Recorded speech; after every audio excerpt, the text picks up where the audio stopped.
Hello. Okay, so today I'm going to show you how to import photos into Lightroom, and then I'm also just going to show you a quick navigation around the program. So first of all, what I'm going to do is I'm going to put my SD card in so that it registers to the computer, and it should often show up automatically.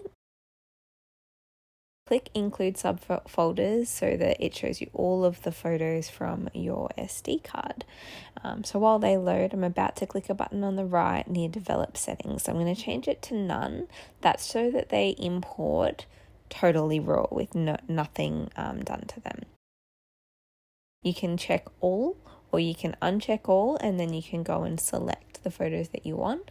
But for today, we're going to check all of them, import them all into Lightroom, just to give you an example of how that all works. So they're going to import now. Now it can take a little bit of time. So I have made this go super fast. It doesn't actually go that fast. Not for 800 photos anyway. Okay, so here they all are. Now that they're all in the library, we're going to actually click over to develop. But I usually click a photo first. That's the one I'm going to play with. Then we click develop. Okay, so this is where you can start actually having a play and an edit with your photos. So over here on the right is where all of those settings are that you can play with, and I encourage you to just have a play.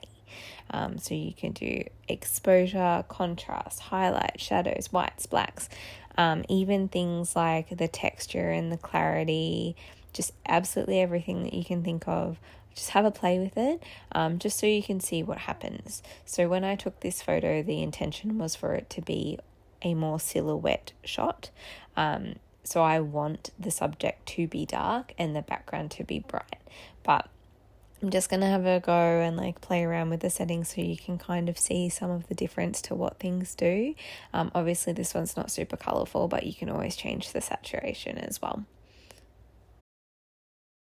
It's all about experimenting at this stage. I just want you to see how it works. I'm not going to tell you what to do, what not to do. I just want you to really kind of figure out, I guess, what you like as well.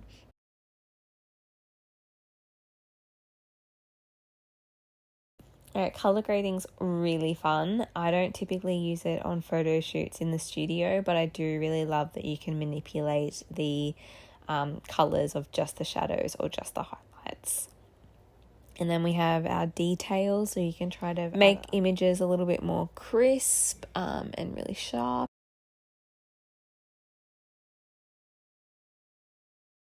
I like using the post-crop vignetting, particularly when I'm already doing a white background like this, is I just make it a little bit more streamlined for the overall photo. And I don't know if you have noticed, but in the left you can see what the overall photo looks out like zoomed out.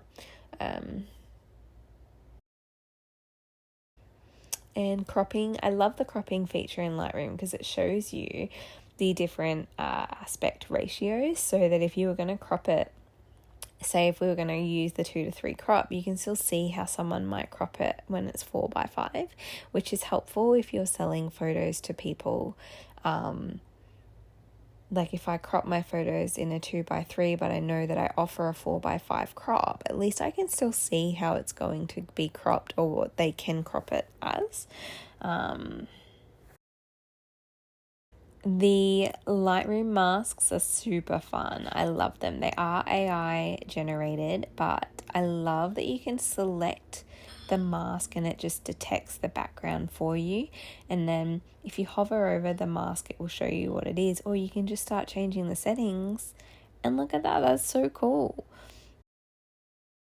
I do have to note that these AI masks aren't 100% foolproof. I've definitely had a few where they do not select. With this one where we've just selected the subject, it might cut off the foot or miss some of the hand.